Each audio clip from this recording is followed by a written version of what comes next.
Welcome back to All Ball Podcast, where it's all ball all the time. You are here with your host, Sean and Isaiah, and this is episode number 21. Today, we're going to talk about our thoughts on the Christmas Day slate of games, which were the 5 games, and then we're going to talk about Isaiah Thomas's 10-day stint with the Lakers.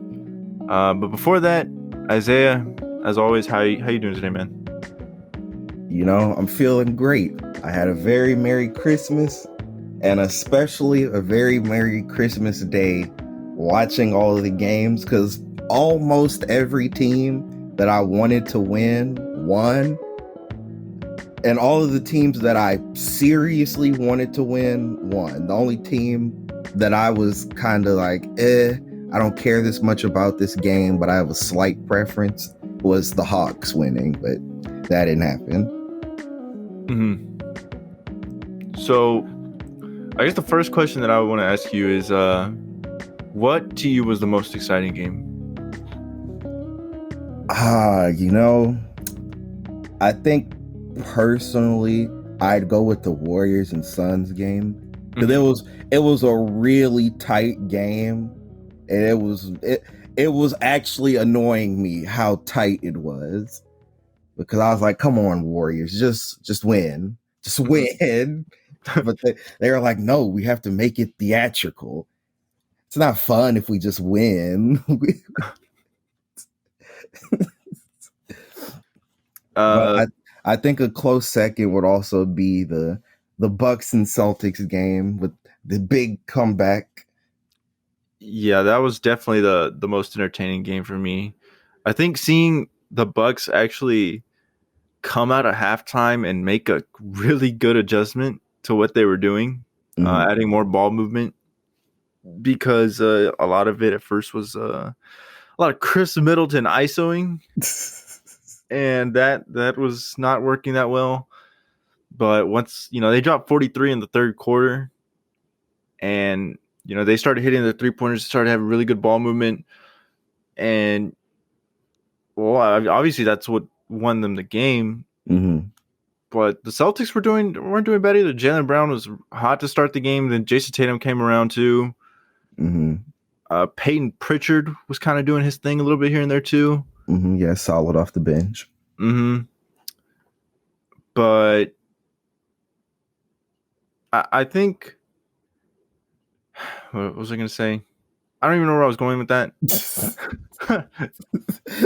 Honestly, I don't remember where I was going with that. But did you see Dante DiVincenzo miss those 2 layups? Oh no, I didn't. I didn't get to watch the whole game because it was buffering and tripping for me. Oh man, he blew like 2 wide open layups, like back to back. Man, I guess that ankle surgery is still messing with him. I think Giannis blew one too. You see, that doesn't surprise me, because I'd noticed that he was kind of playing worse than usual in the first half. And I was like, what? Like, if y'all are y'all really gonna get blown out on Christmas Day, guys? Like, don't do this to me, Giannis. But then that second half, he just turned on Superman mode. Yeah, he really came out in the second half and dominated. Marcus Smart kind of sold the Celtics. I mean, he had 19 points, but 6 for 14 shooting, 3 for 10 from 3. Yeah, that anytime you have Marcus Smart shooting 10 threes, yeah, you got sold. Were there any players that really stood out to you in any of these games that kind of surprised you? Okay, I guess if I go on a game by game basis, I'll give Kemba his credit in the next game. He got his triple double. It was a horribly inefficient triple double, 3 for 12. but hey, if he wants to Westbrook it, let him Westbrook it.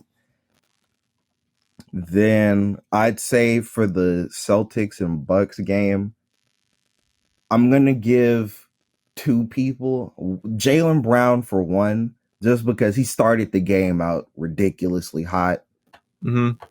So that, and then obviously Giannis for his second half heroics.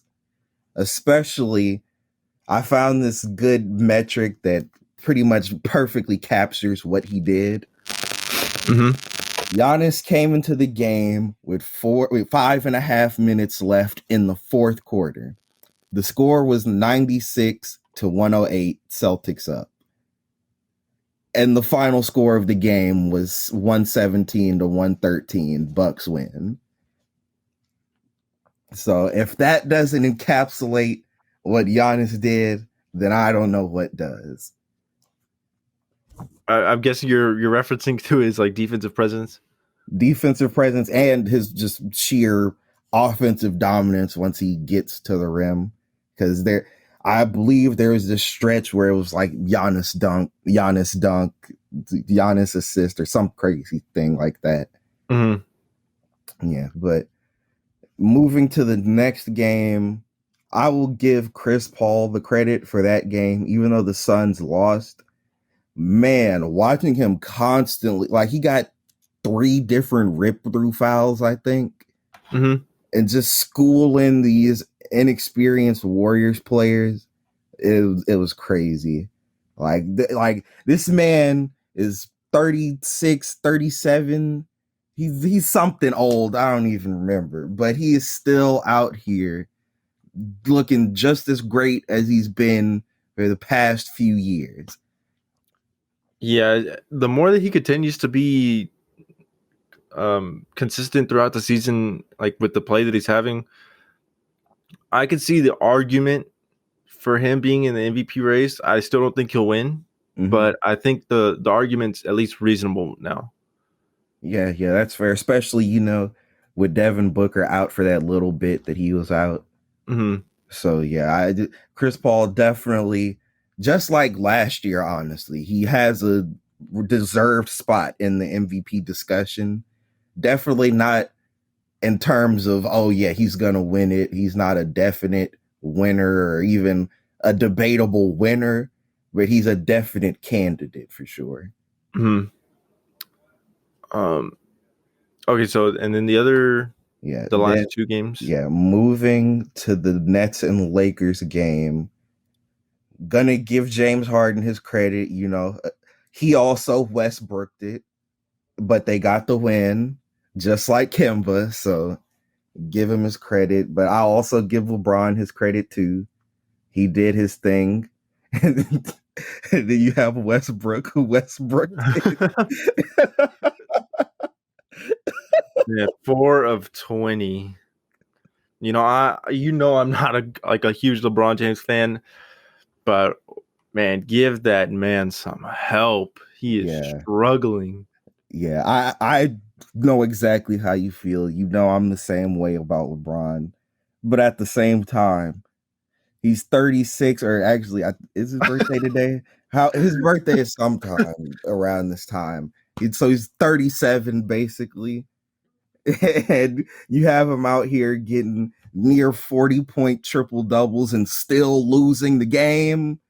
Man, the come on. He doesn't deserve this. He the doesn't deserve this. the video of when it's like James Harden went to the Nets. I'm Oh, 36. I'm 36. wow, the fact that this was against the Nets and they didn't even have the people that made it a super team. It was just Harden and Patty Mills. I mean, you can't forget about Claxton dunking on LeBron too. Oh man. But I mean, overall, who is Nicholas Claxton? I mean, I know. I was just saying, like, Yeah. he dunked on him, and I I mean, yeah, that is a respectable feat whenever it happens, just like Jason Tatum doing it in the conference finals. mhm, But yeah, moving on to the final game, I did not actually get to watch any of this one, mhm. but even though he Westbrooked it with the efficiency, I will give Donovan Mitchell his credit for the 33 piece. But that's Mhm. the most you'll get out of me because, like I said, he was Westbrooking it with the efficiency. Uh, I'm gonna say I think the Mavs kind of deserve this win. They obviously didn't have Luca, Hmm. And I mean, if you don't have Luca, I mean, your team's gonna suffer a lot. Yeah, considering how much of a play making and scoring role he takes on to lead the team. You Yeah, got Frank Ntilikina starting for you, playing 35 minutes. yeah, Nah, that's tragic. That's tragic. I mean he got 17 points, but he I don't care, man. Frank Ntilikina is not a 30 plus minute no, he's per not. game player, bro. Nah, man, that's I mean, it was between him and Brandon Knight, so Man, that's so tragic. pick your poison. Wow. Oh man, yeah. They really had no choice but to take an L there. Yeah. Um. So I know this is not really more the Christmas slate of games, but since we were talking about the Lakers, I want to ask Mhm. you how in trouble are the Lakers right now? Um, I definitely say they're in a danger zone of sorts. Hmm. Like AD has been playing less than his usual self, especially his 3-point shooting and aggressiveness have seemed significantly worse than they typically are. Yeah. So there's that, even though, he's out with injury right now. So not going to rag on him too much. Then, man, just like most competent people thought, the Westbrook and LeBron fit clearly does not work very well. It works for LeBron, but it doesn't work for Westbrook, clearly. Yeah. I mean, honestly, anything could work for LeBron, but Mhm. Westbrook is not anywhere close to LeBron, Yeah, and so he needs that spacing around him to really thrive. That's just kind of like when he was in Houston. We traded away Capella, and he got, he was a lot better when we had Covington and Tucker. exactly. But who do the who do the Lakers have? They have Dwight Howard. They have That's DeAndre not a Jordan as well. Two notoriously horrible shooters whenever they do attempt to throw one up and whenever they go to the free throw line. So yeah, I think that this roster construction is pretty horrible for Westbrook. yeah. They're the complete opposite of floor spacers. They are floor shrinkers. Yeah, and I don't know what my mouth just did there, but Talon Horton Tucker too. He is not much of a shooter himself, so that's another floor shrinker there. Yeah, I think Lakers fans are a little too high on THT. You see, the thing is, they're definitely way too high on him, Hmm. but I can understand that there is at least some semblance of potential there because he looks really good when he Yeah. has the ball sometimes. Hmm. And because of that, that's when you get those exciting flashes out of him. But there's just no way you're going to get that the way this team is currently constructed. Man, and the trade deadline's getting closer and closer. I still think there's, you know, some time to get something done, Hmm. but with the contracts they have, I don't think there's anything that can be done. That'll significantly change the team to help them get them over the hump. Oh, yeah. Especially when the worst person getting the most playing time and most money is Westbrook, and he can't be moved. Hmm. So there's really nothing that they could do to make a significant enough change unless they can move Dwight Howard and DeAndre Jordan both for one good floor spacing center. Yeah, I don't think there's anything they can do. Because I've seen a lot of people talk about trying to move Westbrook. I don't think that Yeah, can that, happen. that financially is just not possible for the Lakers. Not only with like the financial stuff, we've seen Westbrook move teams. This is now his what? He played us, the Wizards, and And now, now the Lakers, yeah. third team in like 2 years. So if you're looking at this from another team's standpoint, well, he's not contributing that well on a team that's supposed to be championship contenders. You Hmm. obviously don't want to bring him onto a young team. There's no reason for that.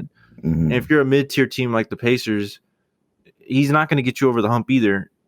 Nobody's going to really want to take on his contract or what his skill set is right now because he's an aging guard that relies on his athleticism, can't shoot, and I guess he's stuck. Yeah, that it's the same Westbrook dilemma that's been there for honestly even his last few years in OKC when KD wasn't there and he was Mm-hmm. just he turned into Mr. Triple Double because he couldn't do anything better. Yeah. So it's like you said, it's this whole problem of he's an aging guard and he relies on athleticism to be dominant. And then on top of that, like you said, he can't shoot either. So he desperately needs floor spacing around him. Mm-hmm. So without that, you're already minimizing his effectiveness. And then to top that off, like you said as well, we saw this with the Wizards. If you put him on a low mid tier team, he's not getting them over the hump in the serious contention. He's taking them from trash to playoff players, and that's about it. They're definitely going to be first round exits. If you put them on a contender, unless that contender is the 2016-17 Golden State Warriors, he's going to probably drag that team down because there's not going to be enough shooting for him. Yeah, he's definitely more of a raise the floor type of player than raise the ceiling type of player. Exactly. I think a good target for them, though, I don't even know how they would even make this financially work, would be Miles Turner. You know, and I was seeing some talks about that. But yeah, I didn't see anything that made sense financially Mm-hmm. or that made sense in terms of what the Pacers would be getting back from that trade. Yeah, because the Pacers are about to what I believe is going to a rebuilding mode, and Yeah, the Lakers don't have anything that's worth rebuilding around except maybe Horton Tucker. we just talked about he's not. Yeah, I don't think he's that really that young star that people think that he, or at least Laker fans hype him up to be. exactly. He's definitely not a piece that you can set as the cornerstone for the future of your franchise. I think they're hyping him up a lot to try to get him Yeah, more get his trade bait. value. just like just like when LeBron tweeted about him. Yeah, It's all part of the quote le GM process. yeah, all these mind games he's playing. It's like, yes, I'm gonna hype him up so that we can get him out of there. One more thing before we kind of, or at least, this is the last thing I want to talk about the Mm-hmm. Lakers. I don't know if you want to talk about them a little more, but they're currently the 7th seed and 2.5 games out of. No, I'm sorry. Wait, hold on. I'm not a mathematician. I'm sorry. A game and a half out of falling out of playing contention. Mm-hmm. Are you even? Do you have any kind of feeling or nervousness or worried about that actually happening? No, not really. If we look at the teams that are in that like bottom rung of the play-in, Mm-hmm. or the teams that are right there out of the play-in, I don't think anything's gonna happen worth noting with the Trailblazers, especially. I don't see any way that the Lakers become worse as a team than the Trailblazers or the Kings.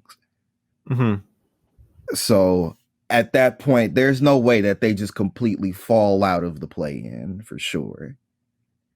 But if we look at the teams that they're sort of in that similar realm with, the Mavericks, the Timberwolves, the Spurs, and the Nuggets who are above them, yeah, there's really no way I think the Spurs are going to take a big enough jump to just completely overtake the Lakers either.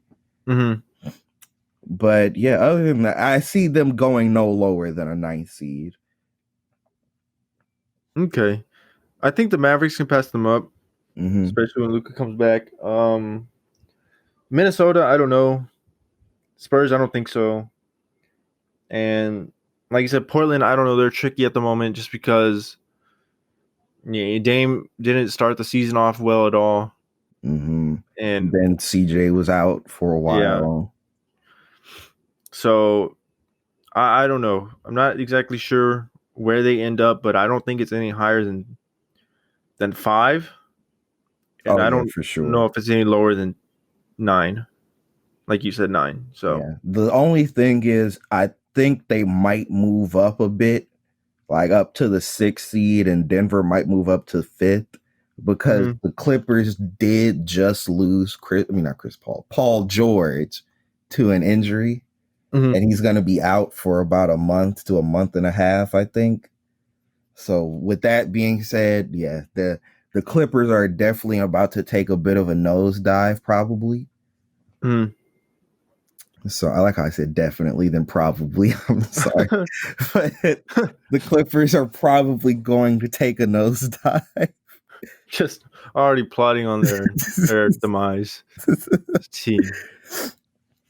So yeah, with that being said, I could see the Lakers probably moving up a little bit due to that nosedive. But yeah, other than that, I don't see them getting any significantly better to where they jump up to a top 3 or 4 seed in the conference. And I don't see them getting bad enough as long as LeBron's doing what he's doing now to go below the Timberwolves and Spurs and Trailblazers. Mhm. All right. Well, I mean, actually, this actually does have to do with the Lakers. I don't know why I thought we were actually done with the Lakers, but do you want to move on to the IT topic? Actually, before we moved on to that, I wanted to ask you, Okay. who was your Christmas Day MVP?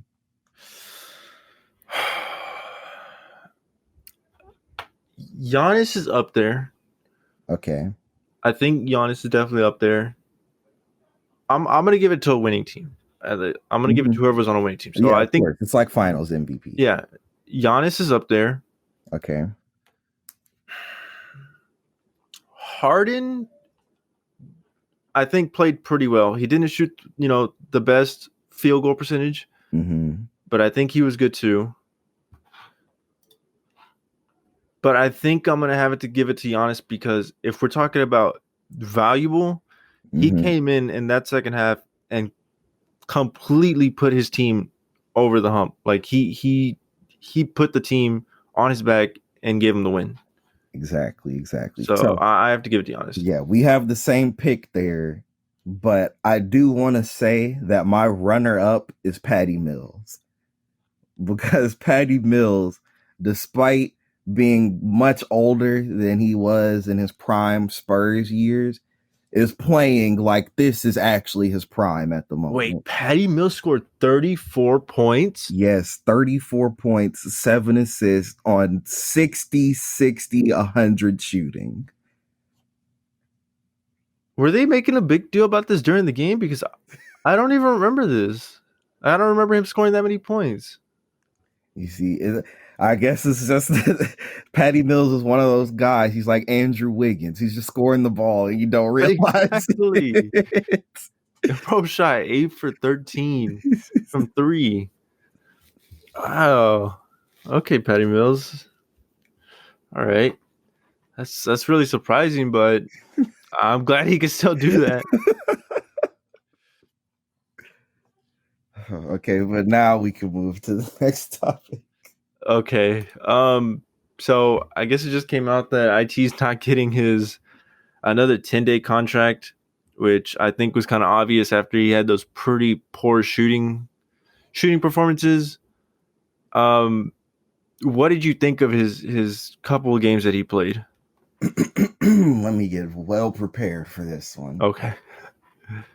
I told you so, not you specifically, but just the general public who were all like, man, our team needs to be in the league. He needs to be in the league. Oh, he dropped 80 in a Drew League game. Get him in the league. He dropped 42 in the G League. Get him in the league. And now he got here and he did nothing significant. Like I was saying before, IT does not have it in him to be worth a roster spot in the NBA anymore. He can live out the rest of his basketball dreams in the G League if he wants to, averaging 40 a game or whatever. I don't care. But Isaiah Thomas does not need to be on an NBA roster. Mm-mm. And I think I said this was very similar to like when we were talking about Kemba, how I thought it was very similar to IT. But the thing is, IT is beyond like washed. At least Kemba can play for someone to where he's that seventh, eighth guy off the bench, and still have some kind of production. Mm-hmm. But IT just does not have it anymore, man. He hasn't been playing like NBA level basketball in a while. At least Kemba's stayed in the league and still been able to, get the games in and all that. Mm-hmm. So that is the one like difference between them. Yeah. And then I think the thing with Kemba is that it's also been an issue of just the fit on the teams that he's been on as well. Whereas Isaiah Thomas has been on 4 or 5 different teams that he spent some time with. And well, okay, no, it was 4, but he had 2 stints with the Lakers now that he went back to them.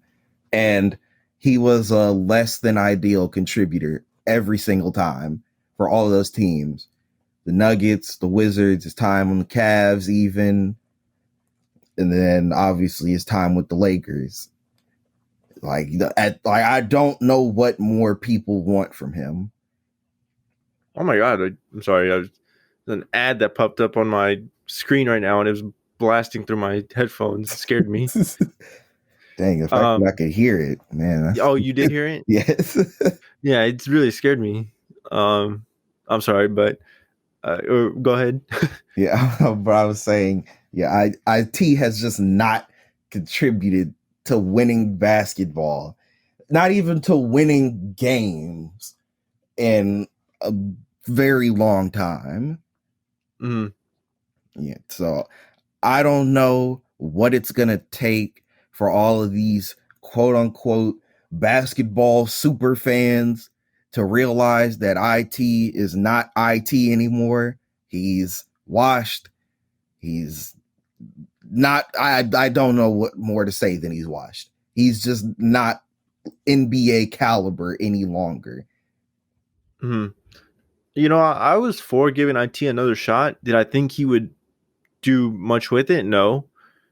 And, I was on that, idea of it's a lower risk and basically kind of a low reward too type of thing. Mm-hmm. You probably won't get much out of him if he does do good. And if he doesn't, well, you tried and that's it. At this point though, he's done. You can't really try to make any point to say that he can still be in the league anymore. And that's it. You just move on from that. Maybe he becomes a player development coach like Gerald Green did for us. Mm-hmm. Maybe he becomes, I don't know, he goes to G League and coaches some young dudes up. I don't know. But it's definitely, his career is definitely not going to be on the court no more. Oh, yeah. Absolutely not.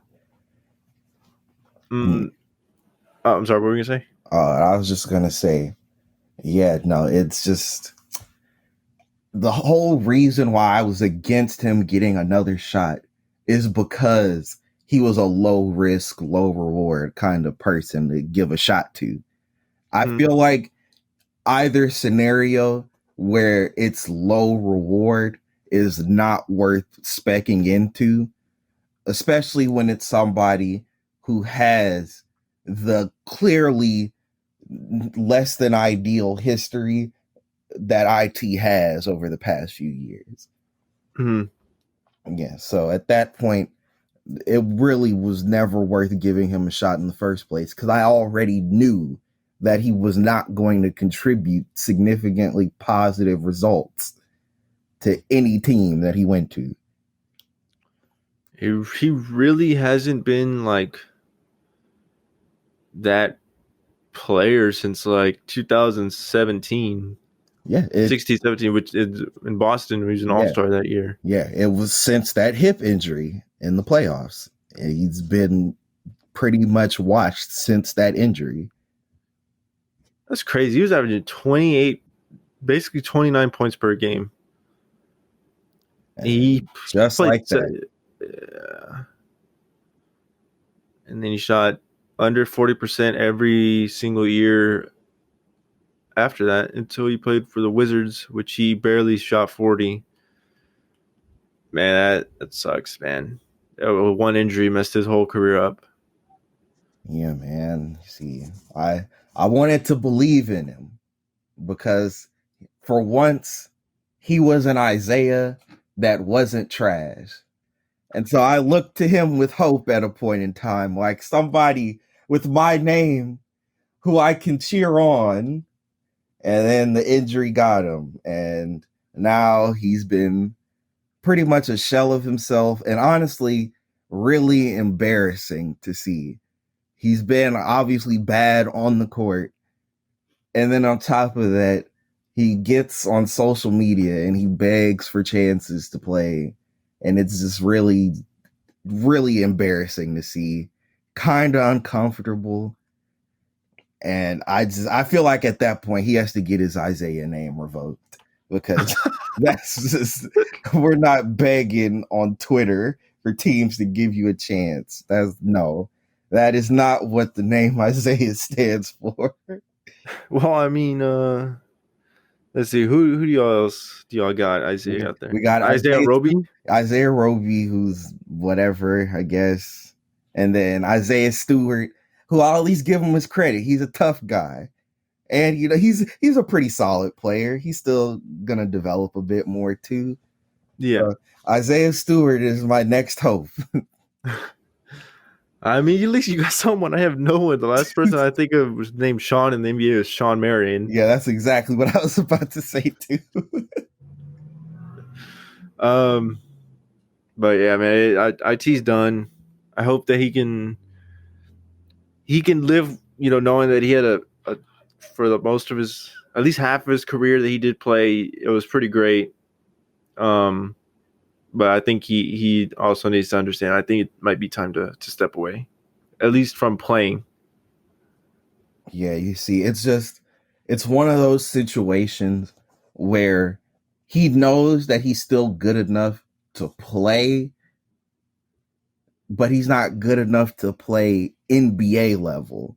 Mm-hmm. And that's the part that he can't accept. That's why he hops into Drew League games and drops 80, or hops into G League games and drops 40. Because he knows he can still hoop. Mm-hmm. But it's just NBA level play is not the same as the G League or especially the Drew League. Mm-hmm. Yeah, so that's the part that both him and his fans need to accept. Yeah, he might have to stay in the Drew League, G League, or maybe even go overseas, or I don't know. But Yeah, NBA man, isn't hit for him no more. Man, he can head to China, team up with Jimmer Fredette. Come on. Oh man, maybe China, about Australian League, maybe, or I don't know, somewhere over there, Europe or Asia. I don't know. But yeah, man, is there anything else that you want to talk about IT, or anything else in general about what happened in the past couple of days in the NBA? Nothing significant. I do want to say, man, everybody, we have a fallen soldier to the health and safety protocols wave. Garrison Matthews. We lost him. We lost DJ Augustine too. But Garrison Matthews, Not Gary Bird. Gary Bird got hit with the health and safety protocols. So, man, get better, Gary. We need you. How long is it's 10 days, right? I think they actually just recently came out saying that they're gonna shorten the time limit that they have to be out. Mm-hmm.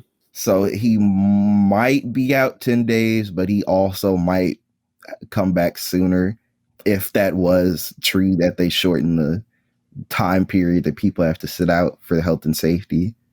Yeah. Oh, one more thing. Since we're on the topic of like Rockets player, real quick, what did you think of Jalen Green coming back? His performance. You see, I'll give him his credit. He came back and he played much better than I expected. He played pretty well. He definitely played better than most of his other games that he played before he got injured. Yeah. So yeah, I'll give him his credit for that for sure. He played a good game. Now, he's not helping his case because we lost. But I was about to say that now this does just translate to wins. But yeah, he played pretty well in terms of efficiency and point totals. So yeah, it's all about defense, I guess, at this point, or playmaking too. Yeah. I think defense is the number one thing that he has to kind of focus on. I think playmaking will come around more just because he can score pretty well when he has the ball in his hands. Mm-hmm. And I think the playmaking will open up for him once he's a little more respectable scoring wise. Yeah. But defense, that definitely needs to work. He also needs to bulk up a little bit too, but that takes time. So yeah, wait on that. Everybody can't be Anthony Edwards. No, definitely not. But all right, man. I guess that's gonna go ahead and be the end of the episode. If you like the episode, go ahead and like and subscribe. Comment down below. Isaiah, any last comments? Don't forget, share the episode with your friends, family, co-workers, random people you see on the street wearing Rockets gear, or anybody else who you think would enjoy listening to us talk about the NBA for 30 to 40 minutes. Mm-hmm. And don't forget to check out the Instagram where you can interact with us more personally and give suggestions at All Ball Podcast YT. Mm-hmm. All right, guys, we'll catch you on the next episode. I guess since we probably won't see any or hear from y'all will not hear from us until the new year. So happy new year to y'all. But all right, later.